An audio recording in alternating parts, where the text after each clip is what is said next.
10 most nutrient-dense foods. Yes, they're keto. We've all heard that eating healthy, nutrient-dense foods is easy to do, just eat from the rainbow, right? Unfortunately, eating a bunch of fruits and vegetables isn't the whole story when it comes to your health. Nourishing food needs to provide a wide array of vitamins, minerals, fatty acids, and amino acids needed for essential biological functions. These allow you to build muscle, repair tissue, run metabolic reactions, and anything else you need for basic health. What a nourishing meal really does is cover your essential macro and micronutrient needs while providing enough calories. Foods that do this well are shrimp, steak, and eggs, for example. So what is it about those foods that earns them the health label of nutrient-dense? And more exactly, what are nutrients? What are nutrients? You can think of nutrients as units of nourishment. They provide cellular energy, ATP, or become cellular building blocks. They come in the form of macronutrients and micronutrients. What are macronutrients? The macronutrients are protein, carbs, and fat. Dietary carbs and fats are the fuels your metabolism uses to make ATP, your body's energy source. Protein has a secondary role when it comes to ATP. However, protein is crucial for building new tissue and enzymes. Dietary protein and fat are the essential macronutrients, not carbs. This is why some people do just fine on low-carb and ketogenic diets. Macronutrients and micronutrients are really terms to talk about nutrients on two different scales, the big and the small. Protein, for example, is the macronutrient that gets broken down into the micronutrients, namely amino acids. Beef and shrimp are excellent sources of amino acids, not just because they have a lot of them but because they have a complete array of amino acids as well. What are micronutrients? Micronutrients are amino acids, fatty acids, vitamins, and minerals. These are the things you really want to know about when asking yourself whether or not a food is nutrient-dense. How important are these micros? They aren't just important, they're essential. And they're referred to as such. Take vitamin B12 for example. Without it you won't be able to keep up with red blood cell production. This will make you tired, weak, and could eventually prove lethal. Children growing up without enough vitamin B12 can suffer long-term cognitive deficits. Minerals like sodium and chloride, together, these form table salt, are essential minerals. They're also called electrolytes. Manganese is another essential mineral you can find in foods like seaweed, almonds, and spinach. The omega-3 fat DHA and the omega-6 fats arachidonic acid AA are essential fatty acids. They're important precursors to inflammatory and anti-inflammatory pathways and regulators of cell membrane fluidity. What is nutrient density? Nutrient density is a way to quantify how much of the right mix of essential nutrients is truly available to you in a food or meal. It's an assessment based on quantity and quality. In a basic sense, nutrient density is how much of a nutrient there is per 100 grams or 100 kilocalories of food. That's where most food scoring systems stop, despite there being much more to it than that. This makes them unreliable. Many factors have to be considered in order to understand how nourishing food can be. You have to know things like: does it have the active or inactive form of the nutrient? Are anti-nutrients interfering with absorption? Do your meals contain enough fat to absorb fat-soluble vitamins? Let's unpack a few factors affecting a food's final nutrient density score, starting with the biggest one, bioavailability. What is nutrient bioavailability? The more bioavailable a nutrient is, the more of it your body is able to absorb and use. Bioavailability is an umbrella term, meaning it accounts for many factors like ease of digestion, loss of chemical integrity, factors interfering with proper metabolism. Let's clarify the differences using protein and eggs as examples. You can digest 97% of the protein in eggs without damaging the constituent amino acids or interfering with their use, i.e. metabolism. This, in addition to the complete range of essential amino acids, is why egg protein is a great protein-rich food. But did you know that, when matched for protein content, whole eggs are even better than egg whites for building muscle post-exercise? This fact drives home the point that nutrient density scores need to do more than just count up the nutrients in 100 grams or 100 kilocalories of food. They have to somehow address the question, how much nutrition am I actually absorbing and using? Meat and fish score high on the scale of bioavailable protein sources with a score of roughly 94%. In comparison, cereals are very poor sources of protein with only about 70% of its protein being digestible.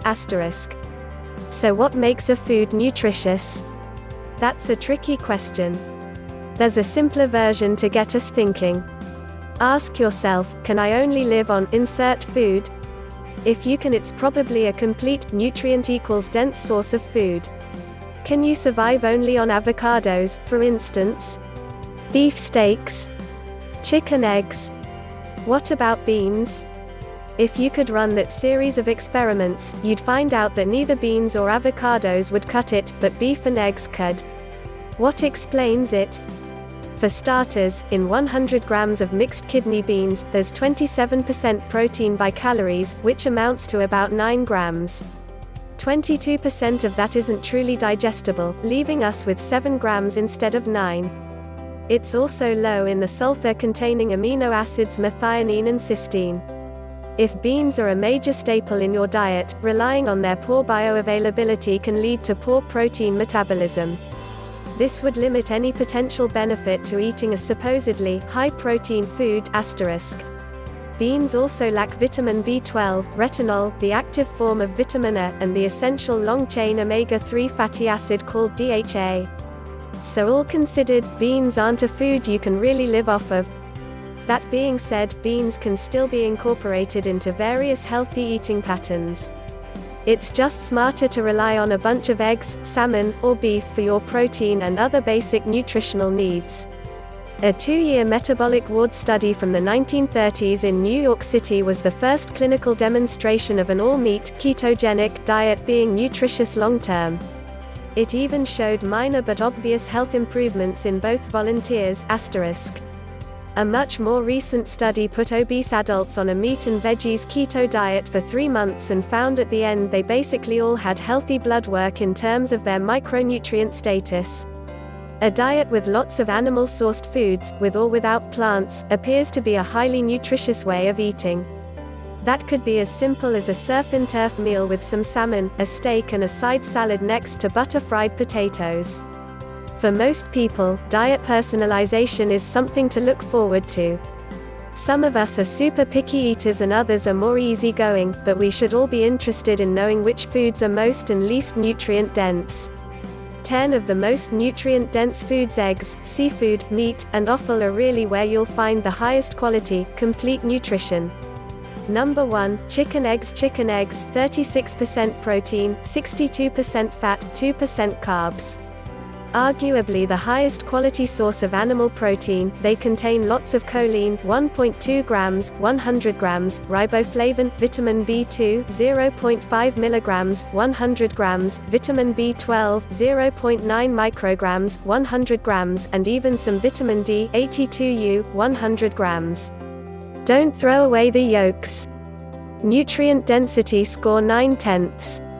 Number 2, fish eggs. Fish eggs, 36% protein, 58% fat, 6% carbs. Fish eggs, like salmon roe, or caviar if you're feeling fancy, are very high in vitamin B12, 20 micrograms, 100 grams, vitamin B5, pantothenic acid B5, 3.5 milligrams, and both of the omega-3's DHA, 1 gram, 100 grams, and EPA, 1.2 grams, 100 grams. Nutrient density score greater than 6/10. Number 3, blue crab. Blue crab, 91% protein, 9% fat, 0% carbs. Yeah, it's a bit messy to eat. But its whopping 814 micrograms, 100 grams of copper and 3.8 milligrams, 100 grams of zinc makes it worth it. It's also got a great complete amino acid profile. Nutrient density score 10 out of 10. Number 4, king mackerel. King mackerel, 58% protein, 42% fat, 0% carbs. It's super tasty but a food that's best eaten fresh. It has a generous amount of selenium, 36.5 micrograms, 100 grams, and vitamin B3, niacin, 8.6 milligrams, 100 grams. It's also cheap, low in heavy metals and not overfished, so go for it. Nutrient density score greater than 0.7. Number 5, lamb shoulder. Lamb shoulder, 43% protein, 57% fat, 0% carbs. Cook the shoulder as a classic roast and enjoy its fantastic nutritional profile. It has hefty amounts of zinc, 3.8 milligrams, 100 grams, the active form of iron called heme iron, 1.2 milligrams, 100 grams, and phosphorus, 175 milligrams, 100 grams. Nutrient density score 0.8. Number 6, bacon. Bacon, 77% protein, 18% fat, 5% carbs. Bacon, the keto classic. It's got quite a bit of vitamin B1, thiamine, 0.5 milligrams, 100 grams, vitamin B3, niacin, 9.6 milligrams, 100 grams, potassium, 945 milligrams, 100 grams, and selenium, 50.5 micrograms, 100 grams. We now know no one should fear saturated fat, but surprising to most people is the fact that it actually has more monounsaturated 1.9 milligrams, 100 grams than saturated fat 1.7 milligrams, 100 grams. Nutrient density score 0.8. Number 7, beef liver. Beef liver, 62% protein, 27% fat, 11% carbs. If ever there were a superfood, beef liver would be it. It's bursting with the active form of vitamin A called retinol, 29.3 milligrams, 100 grams. That's about 52 times more than carrots, 0.56 milligrams, 100 grams. It's also particularly rich in vitamin B2, riboflavin, 2.3 milligrams, 100 grams, and vitamin B5, pantothenic acid, 10.3 milligrams, 100 grams. Last but not least, it has a respectable amount of manganese, topping out at 0.5 milligrams, 100 grams. Nutrient density score 0.9. Number 8, lamb kidneys. Lamb kidneys, 73% protein, 27% fat, 0% carbs. This food isn't for the faint of heart. It's a classic dish in many traditions, of which the French one is perhaps the most well known. If you give it a try, it'll reward you with a massive amount of vitamin B12, 50.4 micrograms, 100 grams, vitamin B2, riboflavin, 1.3 milligrams, 100 grams, as well as selenium, 93.6 micrograms, 100 grams, and iron, 6.6 milligrams, 100 grams. Nutrient density score 10 out of 10. Number 9, spirulina. Spirulina, 64% protein, 10% fat, 26% carbs, is a type of seaweed with a nutrient density score of greater than 0.7. It contains substantial amounts of copper, 597 micrograms, 100 grams, and vitamin B2, riboflavin, 0.3 milligrams, 100 grams. Number 10, zucchini. Zucchini, 25% protein, 17% fat, 58% carbs, is a favorite summer vegetable in the Mediterranean region and has a nutrient density score of 0.6. It has a decent amount of vitamin C, 12.9 milligrams, 100 grams, as well as a small amount of manganese, 0.2 milligrams, 100 grams. 3 of the least nutrient-dense foods. Junk food is very nutrient-poor. It's mostly some combination of flour, seed oils, and sugars. Once you know how bread, pasta, bagels, candy and so on are just some combination of flour, seed oils and sugars, it's easy to understand why avoiding them is important. Number 1, wheat flour. Enriched wheat flour, 14% protein, 4% fat, 92% carbs, is so nutritionally poor that there are legal requirements for nutrients like selenium and non-heme iron to be added back in. Without enrichment, people who rely heavily on wheat flour products could suffer even more marked deficiencies. Nutrient density score of 0.2. Number 2, seed oils. Seed oils like soybean oil, 0% protein, 100% fat, 0% carbs, are concentrated sources of inflammatory and oxidized omega-6 fats that may induce nutrient-depleting actions. Except for a little vitamin E, 8.2 mg, 100 grams, it has basically no micronutrient profile to speak of. Nutrient density score of 0/10. Number 3, sugar. The amounts of sugar in our diet are a major public health threat. Consider fruit juices like orange juice, 6% protein, 4% fat, 90% carbs.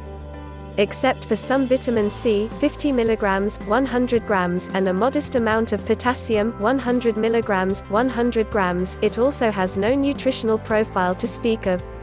It's also very nutrient depleting given this sugary drink causes spikes in blood sugar and insulin *. This can worsen one's oxidative stress burden, the normal cellular damage we accumulate simply by being alive.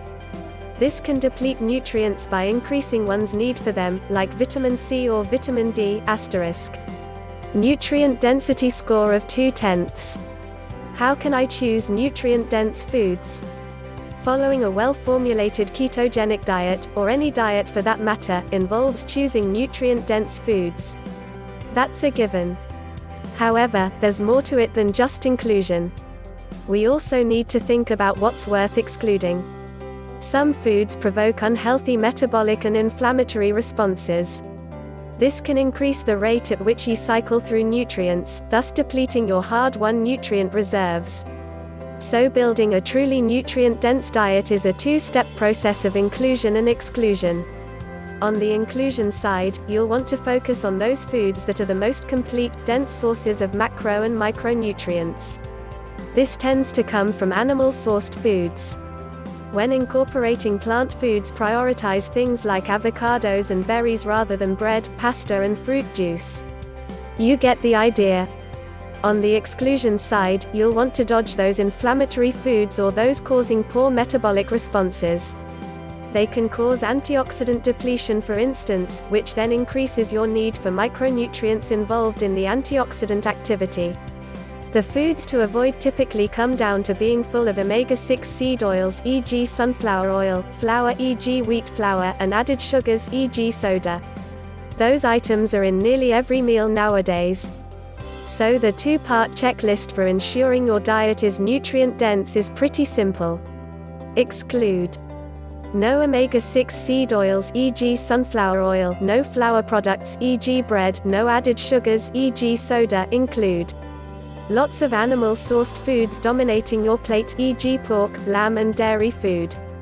And opt for fats like butter, lard, tallow, and olive oil. If you're having plant-based foods, then opt for avocados, berries, and beans rather than bagels, pasta and fruit juice. Nutrients to get more of all essential macro and micronutrients are de facto important. But there are a few standout ones worth highlighting, especially for anyone interested in ketogenic or plant-based diets. Vitamin C. Vitamin C is abundant in fruit and vegetables. A standard ketogenic diet containing generous portions of plants and animals will supply plenty of vitamin C. Major food sources might come from low-sugar berries, 9.7 mg, 100 grams, parsley, 125 mg, 100 grams, or red peppers, 1,900 mg, 100 grams. People on a more carnivore-like ketogenic diet will have limited sources of vitamin C, but their need is likely lower due to increased collagen and carnitine intake, or even a compensatory upregulation of other antioxidants like glutathione *. But for total peace of mind, the carnivorous types may want to focus on fresh muscle meat and the occasional serving of chicken liver, 17.9 mg, 100 grams. Sodium. Most people are scared of eating too much salt. It has been successfully, unfairly demonized. But salt is actually a super important electrolyte. For instance, when someone goes from a standard American diet to a keto diet, they will first lose water weight and some electrolytes. This is normal when you're depleting your glycogen stores. It can cause the notorious keto flu, the worst of which you can get over easily by supplementing with a few extra grams of salt a day, say between 3 to 9 grams. For convenient electrolyte replenishment, check out Perfect Keto's electrolyte supplement. Manganese. Manganese is an essential mineral you need for the enzyme called MNSOD, whose job it is to mop up the reactive oxygen species given off by your mitochondria. Plants like dried parsley 9.8 mg 100 grams and seaweed 6.2 mg 100 grams can provide decent amounts of manganese. Animal sources have a little less, but they still provide some. Mussels have about 1.6 mg 100 grams and old school recipes like boiled tripe have 6.1 mg 100 grams. Vitamin B2 riboflavin, also known as vitamin B2, is predominantly found in animal-sourced foods like turkey 2.2 mg 100 grams and lamb's liver 5.2 mg 100 grams.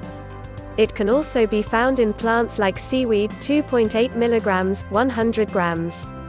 Riboflavin is a crucial precursor for the enzyme called succinate dehydrogenase that helps your cells produce ATP in the presence of oxygen. Choline. Choline is an essential nutrient that serves as a precursor to two important phospholipids that give your cell membrane their proper structure and function. It's also involved in critical functions like handling lipids and the synthesis of neurotransmitters. It may also help protect from fatty liver disease**. Choline is most easily found in animal-sourced foods like eggs, especially the yolk. DHA is the active and essential form of dietary omega-3 fats. ALA is the inactive plant form that can get converted to DHA by a series of enzymes.